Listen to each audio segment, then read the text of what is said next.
more I understood what was happening, the more I began to name the ideological force that was driving the backlash, which is great replacement theory, the less hopeless I felt, and the more convicted I became. What you just heard is a man who spent years studying one of the most dangerous ideas in American politics. And what he found is the playbook being used right now in courtrooms, in state houses, and on the floor in Congress is not new.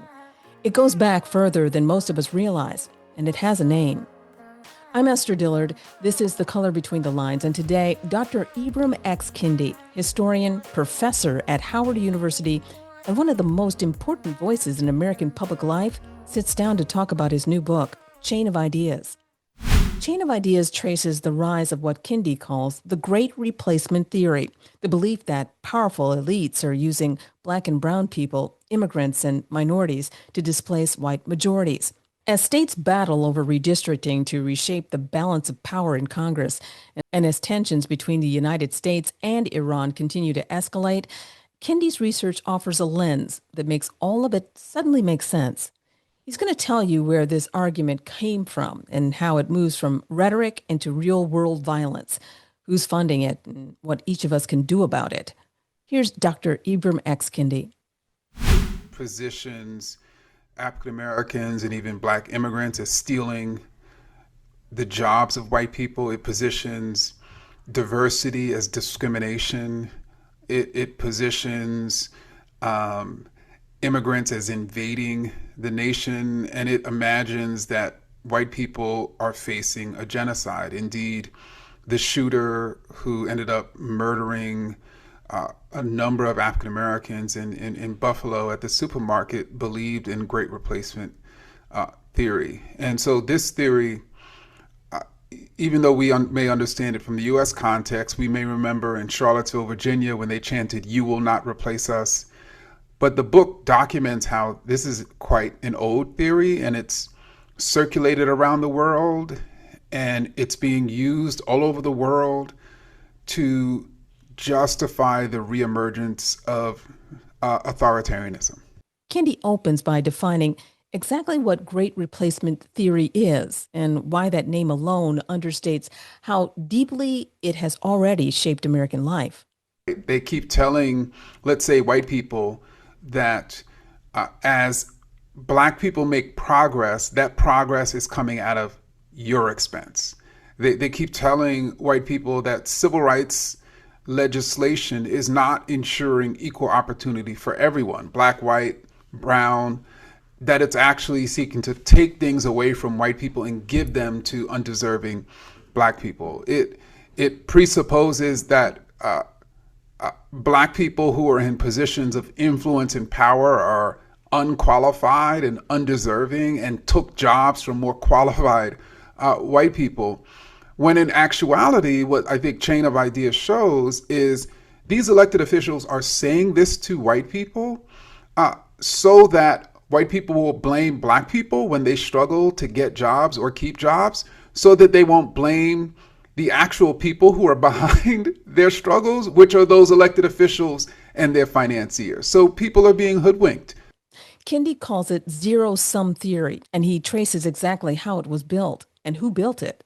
I think the biggest thing we should understand is that when you've had periods in which, let's say, racist authoritarians are striving to regain power, and in order for them to regain power, they need to convince a critical mass of white people that their regaining of power is going to be beneficial for them. So to give an example, during the enslaving era, of course, we have long talked about how horrific slavery was for enslaved Africans and Black people.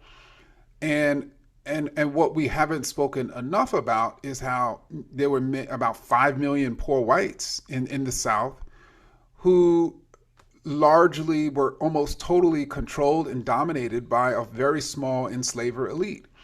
And they didn't have public schools, they didn't have access to public resources, they didn't have access to to healthcare.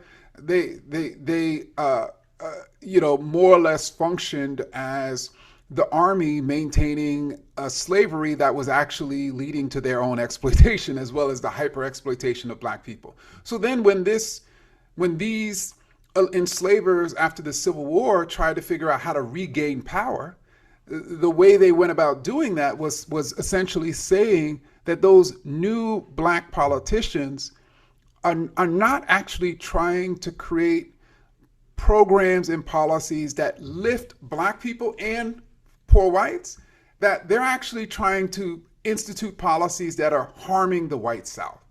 That's the message they gave during the Reconstruction era. That's the message they gave to justify the emergence of Jim Crow.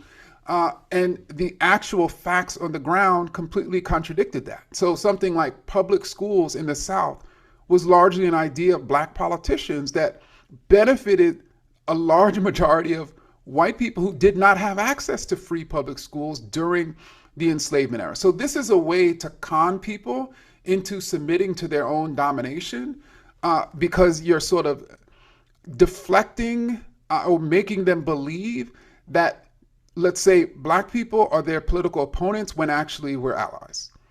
Kendi doesn't leave the theory in the abstract.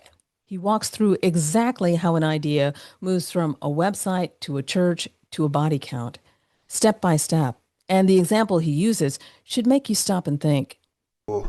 There was a young white man who did not really have much going on in his life, who ended up coming across this website by this so-called conservative organization that listed, quote unquote, black on white crimes.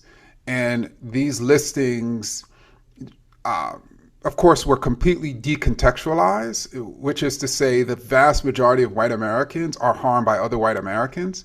And so this person started reading those listings, then started reading the larger point, which is that white people are suffering this genocide at the hands of black criminals, which of course angered him. He ended up getting a gun, ended up traveling to Charleston, South Carolina, and shooting black people during a Bible study.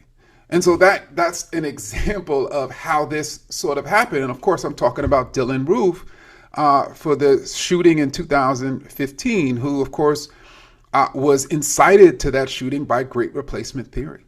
And what he reveals next is part of what should concern all of us.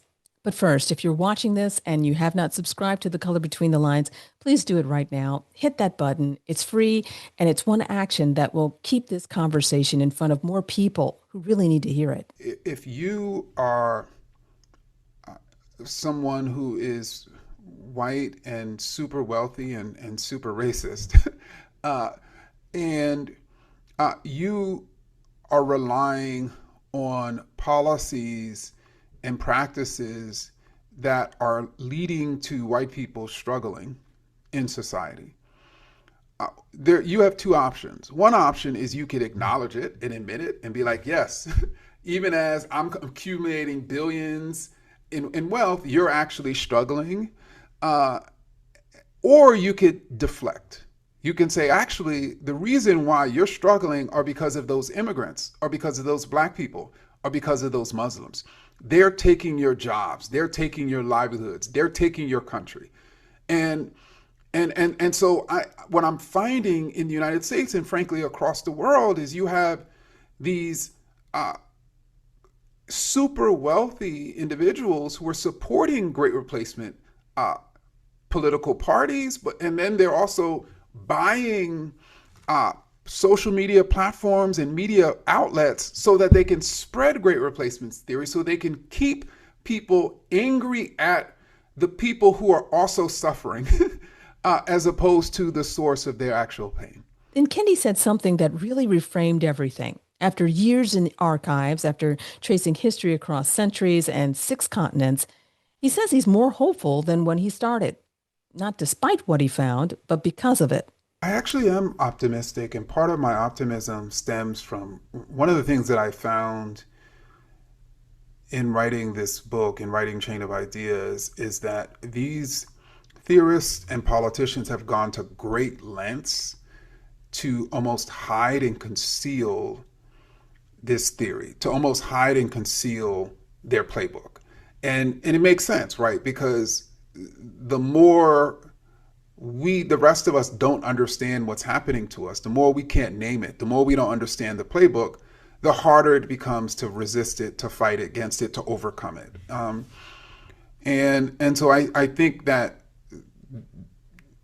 this, being able to understand what we're up against, I think one thing that I think readers are going to be quite interested to see of Chain of Ideas is how a playbook that they've seen Trump use in the United States, they're going to see that it's a playbook he's learned from other authoritarians around the world, and that these authoritarians are in constant conversation, learning from each other.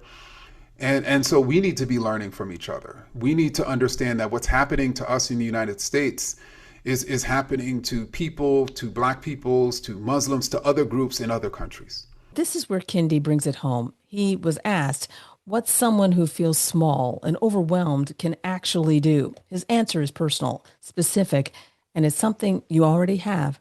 I think each of us have a set of skills, a set of talents, things that we do and we do well.